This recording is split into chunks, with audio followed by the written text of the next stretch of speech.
Afternoon. Please have a seat. I come to Israel with a single message. You're not alone. You are not alone. As long as the United States stands, and we will stand forever, we'll not let you ever be alone. Most importantly, I know the recent terrorist assault on the people of this nation has left a deep, deep wound. More than 1,300 innocent Israelis killed, including at least 31 American citizens by the terrorist group Hamas. Hundreds of young people at a music festival. The festival was for peace, gunned down as they ran for their lives. Scores of innocents, from infants to elderly grandparents, Israelis and Americans, taken hostage. Children slaughtered, babies slaughtered, entire families massacred. Rape, beheadings, bodies burned alive. Hamas committed atrocities that recall the worst ravages of ISIS, unleashing pure, unadulterated evil upon the world. There's no rationalizing it, no excusing it, period. The brutality we saw would have cut deep anywhere in the world, but it cuts deeper here in Israel. October 7th, which was a sacred Jewish holiday, became the deadliest day for the Jewish people since the Holocaust. It has brought to the surface painful memories and scars left by millennia of anti-Semitism and the genocide of the Jewish people. The world watched then, it knew, and the world did nothing. We will not stand by and do nothing again. Not today, not tomorrow, not ever. To those who are living in limbo, waiting desperately to learn the fate of a loved one, especially to families of the hostages, you're not alone. We're working with partners throughout the region, pursuing every avenue to bring home those who are being held captive by Hamas. I can't speak publicly about all the details, but let me assure you, for me, as the American president, there's no higher priority than the release and safe return of all these hostages. To those who are grieving, a child, a parent, a spouse, a sibling, a friend, I know you feel like there's that black hole in the middle of your chest. You feel like you're being sucked into it. The survivor's remorse, the anger, the questions of faith in your soul, staring at that empty chair, sitting Shiva, the first Sabbath without them. They're the everyday things, the small things that you miss the most. The scent when you open the closet door.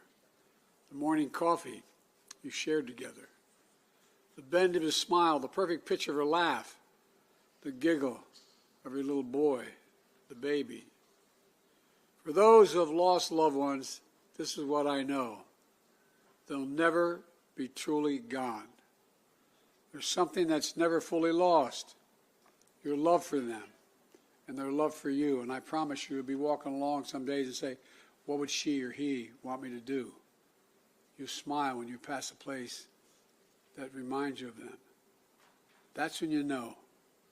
When a smile comes to your lips before a tear to your eye, that's when you know you're going to fully make it. That's what will give you the fortitude to find light in the darkest hours. When terrorists believe they could bring you down, bend your will, break your resolve. But they never did, and they never will. Instead, we saw incredible stories of heroism and courage, of Israelis taking care of one another, neighbors forming watch groups to protect their kibbutz, opening their homes to shelter survivors, retired soldiers running into danger once again, civilian medics flying across rescue missions, and off-duty medics at the music festival caring for the wounded before becoming a victim himself. Volunteers retrieving bodies of the dead so families could bury their loved ones in accordance with Jewish tradition. Reservists leaving behind their families, their honeymoons, their studies abroad without hesitation, and so much more. The state of Israel was born to be a safe place for the Jewish people of the world. That's why I was born. I've long said, if Israel didn't exist, we'd have to invent it. While it may not feel that way today, Israel must again be a safe place for the Jewish people. And I promise you, we're going to do everything in our power to make sure that it will be. 75 years ago, just 11 minutes after its founding, President Harry S. Truman and the United States of America became the first nation to recognize Israel. We've stood by your side ever since. We're going to stand by your side now. My administration has been in close touch with your leadership from the first moments of this attack. We're going to make sure we have what you need to protect your people, to defend your nation. For decades, we've ensured Israel's qualitative military edge. And later this week, I'm going to ask the United States Congress for an unprecedented support package for Israel's defense. We're going to keep Iron Dome fully supplied so it can continue standing sentinel over Israeli skies, saving Israeli lives. We've moved U.S. military assets to the region, including positioning the USS Ford Carrier Strike Group in the Eastern Mediterranean, with the USS Eisenhower on the way to defer further aggression against Israel and to prevent this conflict from spreading. The world will know that Israel is stronger than ever. And my message to any state or any other hostile actor thinking about attacking Israel remains the same as it was a week ago. Don't. Since this terrorist attack took place, we've seen it described as Israel's 9/11. Though for a nation the size of Israel, it was like 15 9/11s. The scale may be different, but I'm sure those horrors have tapped into some kind of primal feeling in Israel, just like it did and felt in the United States. Shock, pain, rage, an all-consuming rage. I understand, and many Americans understand. You can't look at what has happened here to your mothers, your fathers, your grandparents, sons, daughters, children, even babies, and not scream out for justice. Justice must be done. But I caution this: while you feel that rage, don't be consumed by it.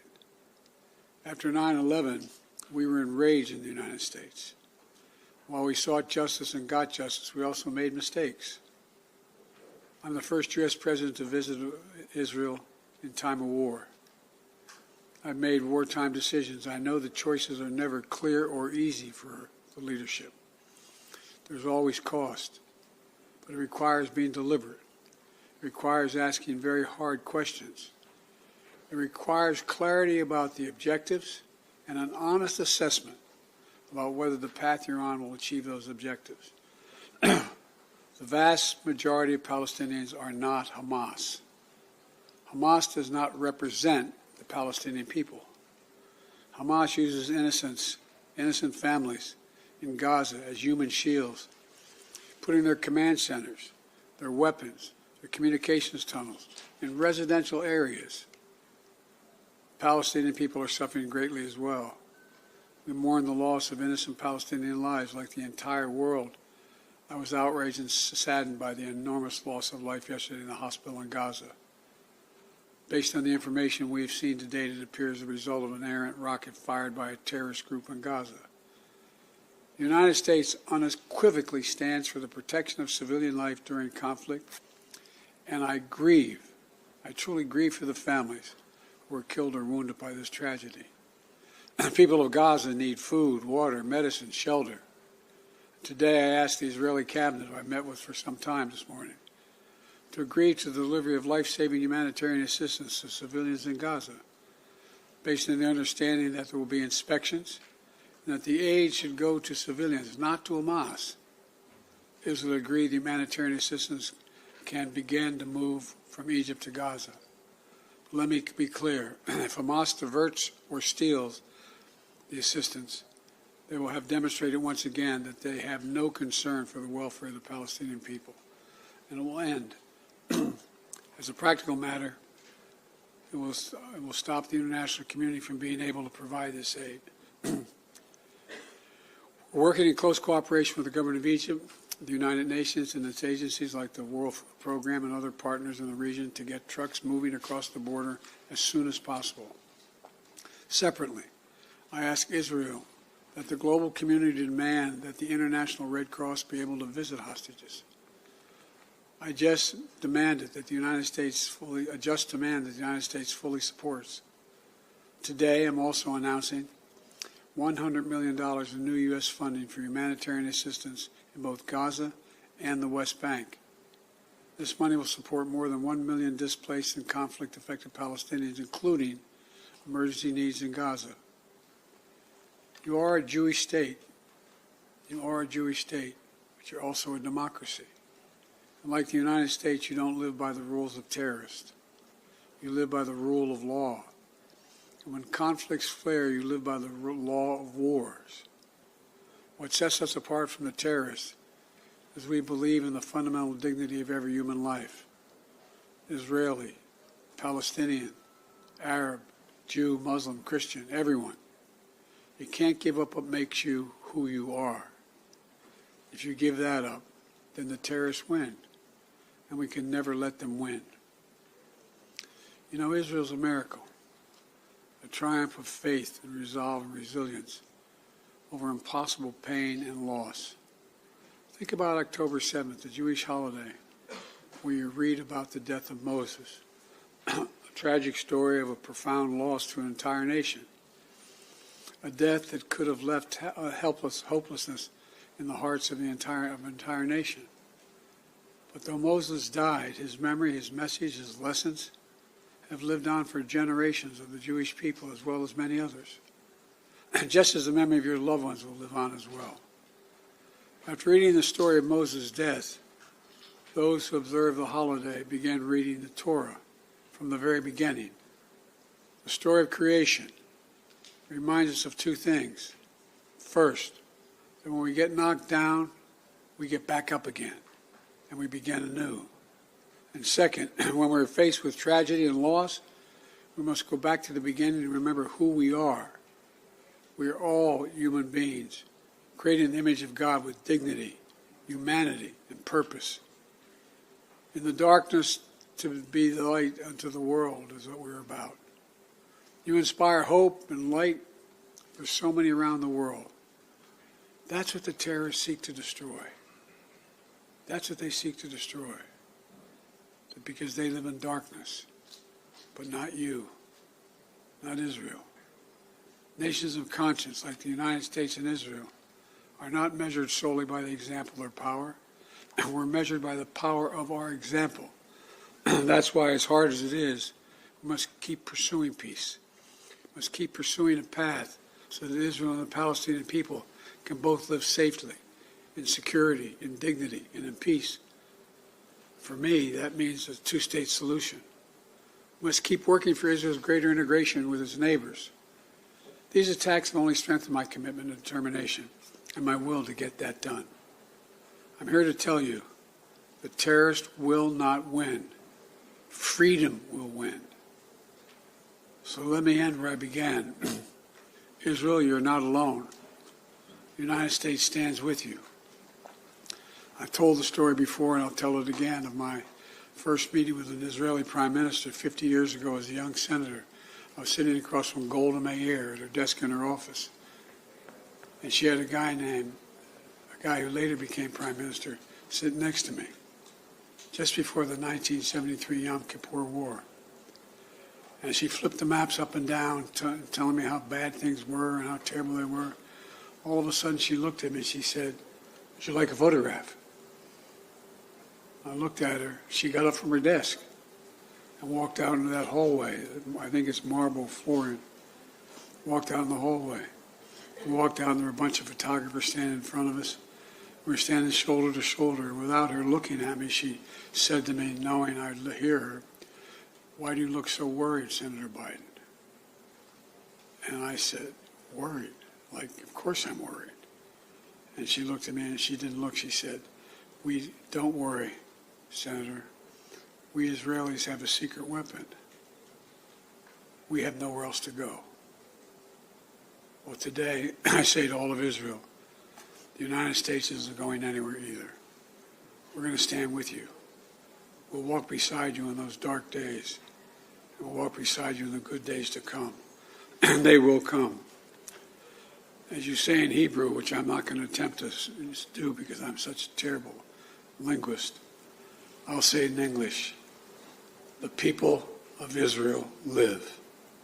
The people of Israel live. Israel will be safe, secure, Jewish, and democratic state.